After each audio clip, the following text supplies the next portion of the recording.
In today's video, I'm going to teach you how to aggregate in Tableau. Whether you're a beginner or someone looking to refresh your skills, this quick guide will walk you through the essentials in just 5 minutes. First, let's get started by opening up your preferred web browser.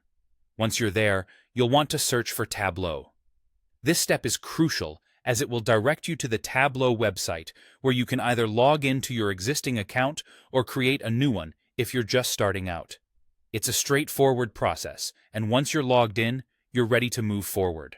Next, navigate to your existing workbook within Tableau. This is where the real fun begins.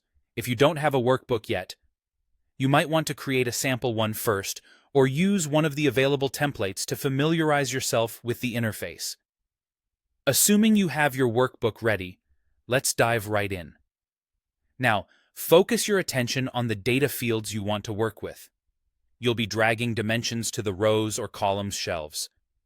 These dimensions are essential as they determine the level of detail that will be depicted in your view. For instance, you might want to use dimensions like region or product category. Doing this helps segment your data into meaningful categories. The next step involves working with measures, which are the quantifiable data points you want to analyze, such as sales or profit. Drag these measures to either the rows, columns, or the marks card.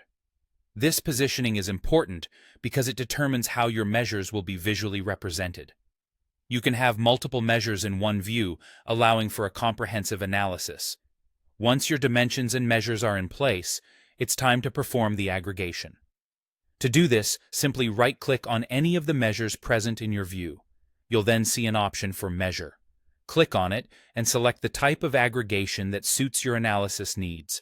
For example, if you're interested in total values, you might opt for Sum. If you're looking for trends, Average might be more suitable. Count is useful for getting a number of occurrences. The choice here largely depends on the insights you're seeking to derive from your data. Throughout this process, keep an eye on the visualization that Tableau generates. It provides instant feedback that helps you understand how your data is being represented and aggregated.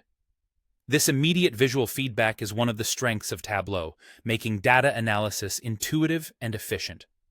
That's all there is to it. You've successfully learned how to aggregate data in Tableau using a few simple steps. Remember, practice makes perfect. And the more you explore and experiment, the more insights you'll gain from your data. Thank you for watching, and I hope this tutorial has helped streamline your data analysis process.